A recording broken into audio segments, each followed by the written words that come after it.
Okay, salam sejahtera kepada semua. Okay, hari ini saya akan membincangkan assignment bagi task B dan juga task C untuk kod EEM 433 Assessment in Moral Education.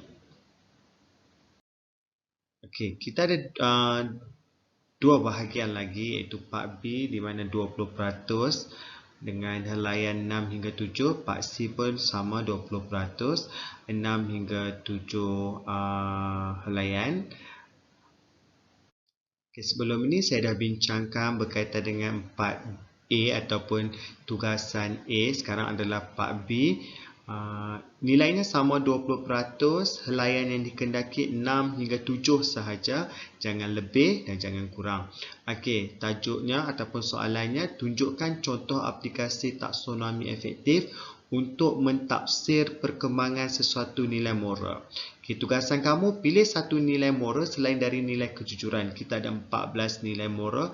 Jadi jangan ambillah nilai kejujuran kerana nilai kejujuran kita telah nyatakan sebagai contoh rujukan dalam model yang telah diberikan.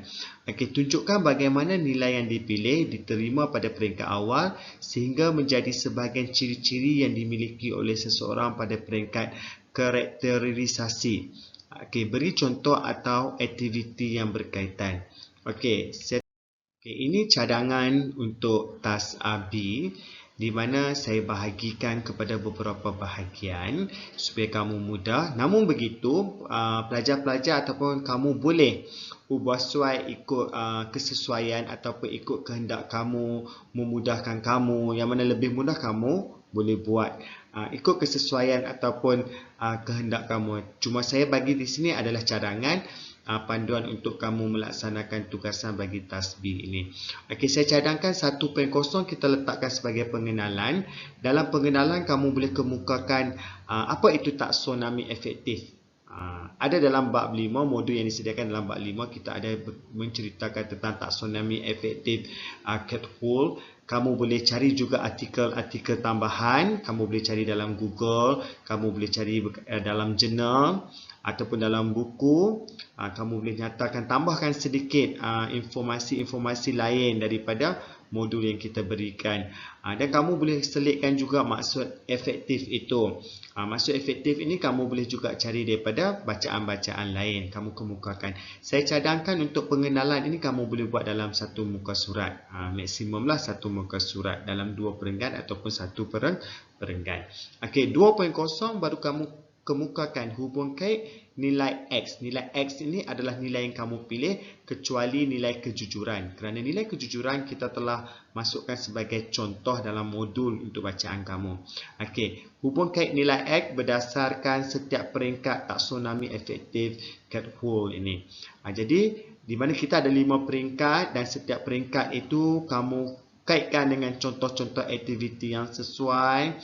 Kamu boleh sesuaikan, ubah sesuai daripada bahan bacaan yang kamu dapat, ubah sesuai dan kaitkan dengan aktiviti yang sesuai. Contohnya 2.1 penerimaan. Bagaimana nilai-nilai yang kamu pilih itu dapat dicongkir pada peringkat penerimaan. Okay, seterusnya 2.2 pada peringkat merespon, 2.3 peringkat menilai, 2.4 peringkat organisasi, sehinggalah peringkat yang terakhir iaitu peringkat karakterisasi tersebut. Okey, bagaimana nilai-nilai itu dapat dilaksanakan pada peringkat-peringkat tersebut. Okey, 3.0. Okey, di situ rumusan kita letakkan sebagai 3.0.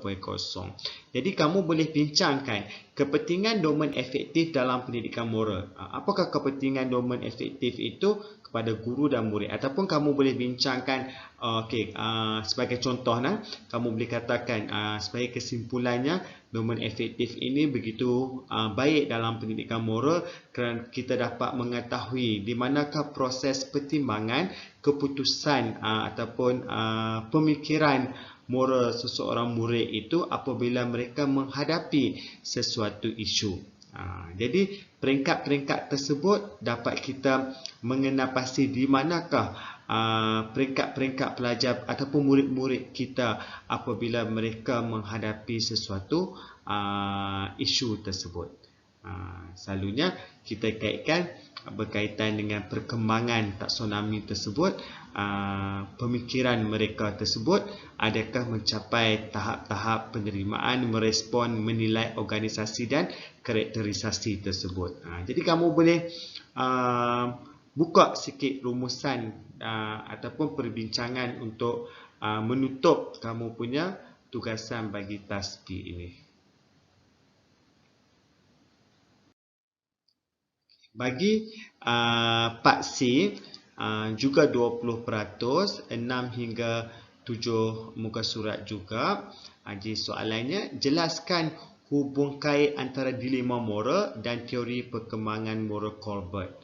Okey, pilih satu isu moral dan tunjukkan bagaimana dilema moral dapat digunakan untuk pentafsiran. Okey, ini cadangan. Okey, dalam cadangan ini kita letakkan 1.0 sebagai kamu kemukakan definisi dilema moral. Okey, ada dalam bab 6.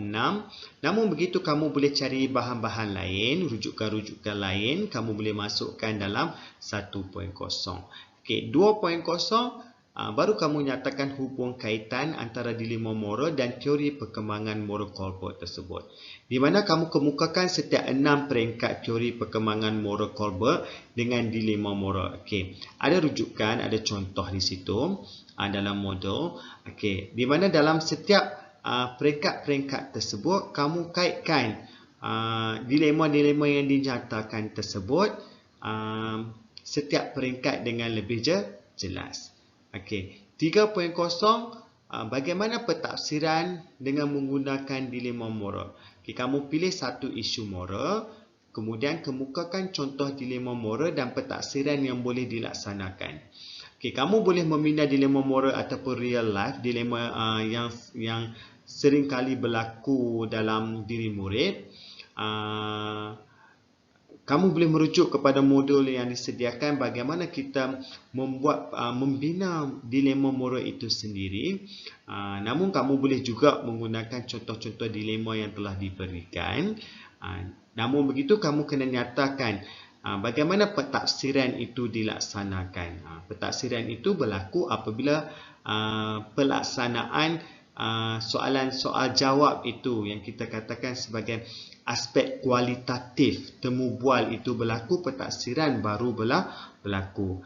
Selalunya bila berlakunya pentafsiran dalam pendidikan moral, bila kita gunakan dilema moral, kita akan nyatakan soalan terbuka supaya murid-murid kita menjawab tidak ada betul atau salah. Cuma bila kita melihat, bila pelajar kita, murid-murid kita membuat pertimbangan moral, di manakah tahap-tahap pertimbangan itu dapat kita klasifikasikan. Sepatutnya begitu.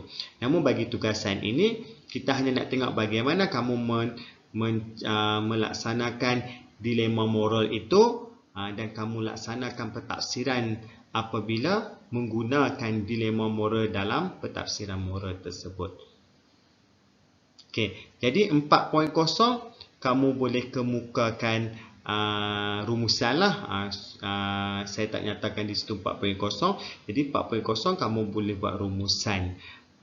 Adakah penggunaan dilema moral ini bagus? Mudah. Kamu boleh nyatakan juga kepentingan dilema moral itu sebagai satu rumusan. Okey, sekian. Terima kasih.